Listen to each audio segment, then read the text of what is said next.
The amazing news about this is that if an abandonment wound is at the core of your current heartbreak, healing is entirely within your control. I got a glitch.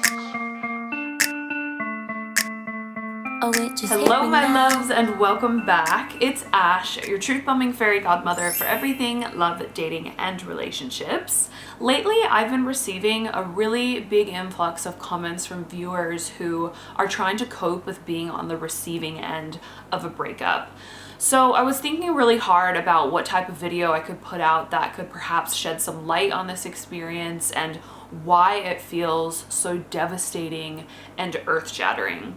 And beyond the more obvious reasons, such as losing someone that you loved or imagined a life with, and therefore the innate grief and mourning that that loss entails, something I don't think that I've spent much time discussing on my channel yet are abandonment wounds. And I think abandonment wounds are a huge reason why so many of us feel like we could just die of a broken heart after a breakup and are willing to do literally anything to get this person back so that we don't have to continue feeling so broken and lost and abandoned. Abandonment wounds are sadly extremely common and I think are often at the root of our pain when a relationship ends. But before we dive into all that, if you think you could benefit from new love, dating, and relationship videos every single week, then I would love it if you considered subscribing to my channel and tapped that button below. And as always, if today's video resonated with you at all, please don't forget to give it a thumbs up. Okay, so let's start out by defining what an abandonment wound is. When I refer to any type of wound or wounding in any of my videos, I'm referring to an emotional, psychological injury that generally happened during our childhood or perhaps during another time in our life.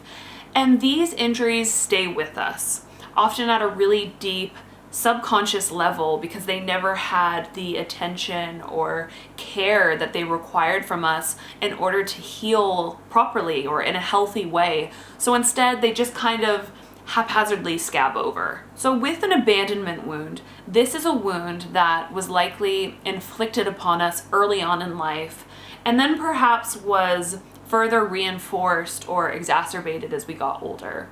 For example, perhaps you had parents who were just not present for you in the way that you needed them to be, either emotionally or physically. Perhaps you felt really rejected as a child or was labeled as the black sheep or never felt accepted by your immediate family or your non-immediate family or perhaps even your wider community. For me, growing up in a really religious community that I didn't feel like I belonged to, that type of outcasting is something that I personally really identify with. Whatever your unique experience was, you ultimately learned that for whatever reason, you were not acceptable or okay as you were. And then perhaps as you got older, maybe that message was only further reinforced by other life experiences. Maybe you felt rejected by other adults or authority figures in your life or by your peer group, or maybe you had romantic relationships that really had a negative impact on you or your self-worth. These types of experiences create deep, lifelong wounds or fears that may not be obvious or apparent to us all the time, but when we experience something that triggers these wounds, we may be shocked by how much pain and sadness and confusion and anger and fear and grief suddenly comes erupting out of us. And it's really common for those of us who have had our abandonment wounds triggered or ripped open to mistakenly put all our focus on what's happening currently in this moment. So instead of digging deeper and shifting our focus to these underlying wounds that have existed inside of us long before this particular event, we think that all our heartbreak and pain is the result of what's happening right now. So being dumped by this person or losing this particular relationship.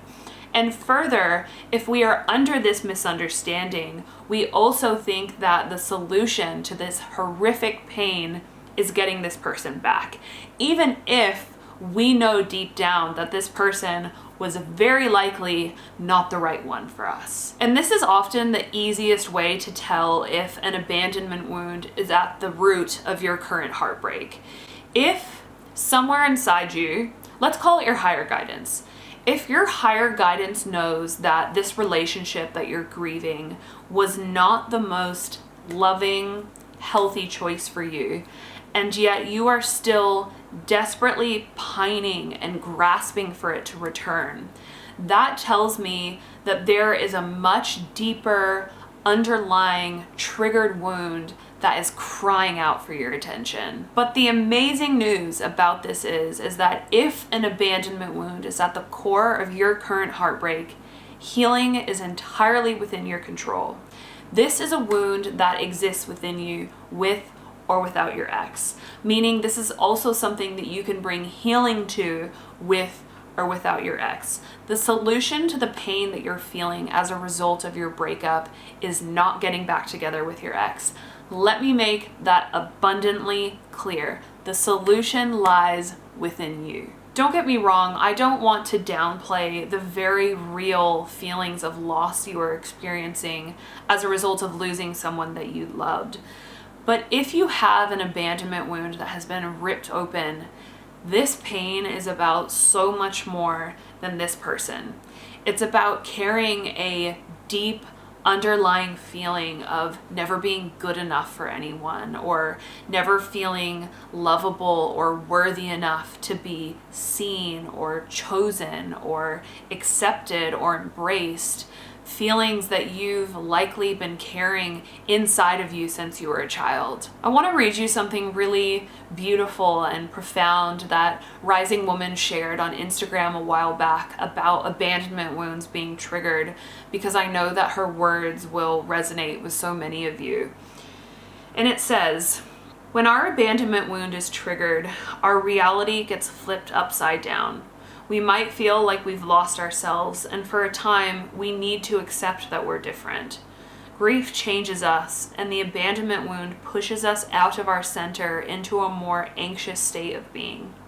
Even if we're the one who wanted out of the relationship, even if our ex betrayed us, hurt us, or was clearly not aligned for us, it's not uncommon to suddenly feel panic and desperation to win them back once they've left.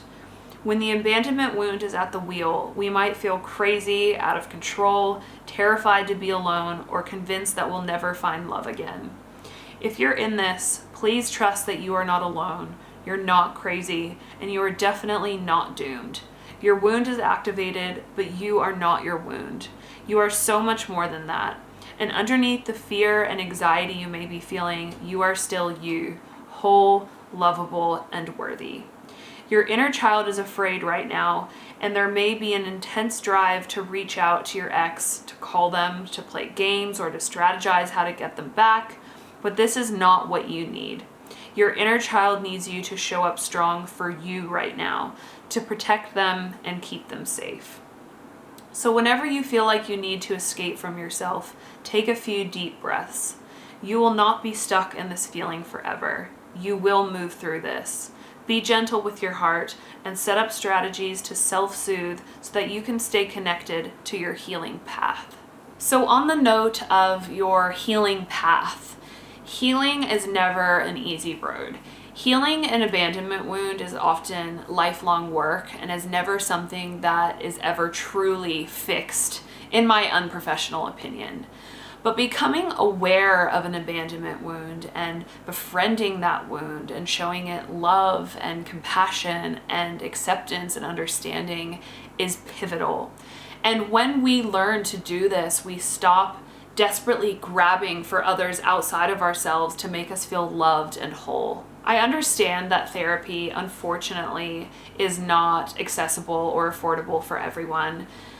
But if it is for you, I highly suggest finding a professional that you feel safe with and that you feel like you can trust, who can help you explore and befriend your inner wounds. I also cannot stress the importance of inner child work, specifically more when it comes to healing abandonment wounds or any type of wounds really, and that's also something that a professional can help guide you with.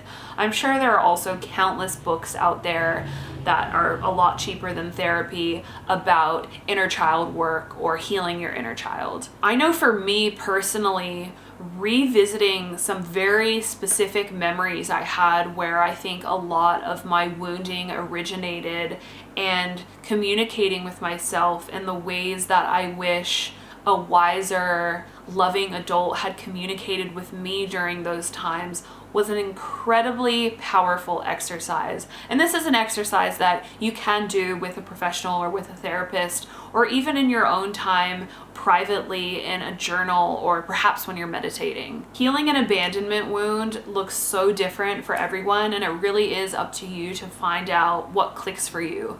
And as Rising Woman said, implementing some self-soothing strategies when you're feeling overwhelmed is also going to be really vital. I uploaded a video a while back now where I gave some different self-soothing ideas, so please feel free to check that one out up here if you'd like some suggestions. But all in all, I really just wanted to create a video that could help bring awareness to really common underlying wounds that so many of us carry around, yet often aren't made apparent until we experience an event that triggers them. And becoming aware of our wounds is often half the battle, because with that awareness comes the understanding that winning someone back isn't actually what we need. We need deeper healing in a way that only we can provide. Okay, everyone, as always, I would love to hear your thoughts on this, and if you recognize an abandonment wound within yourself, please know that you will be okay. You won't feel like this forever. You won't feel as triggered or as anxious as you do right now. I'm sending you so much love, and I will see you all next week. Tell me what was in that stuff you gave me. I think I like it. In fact, it made me high.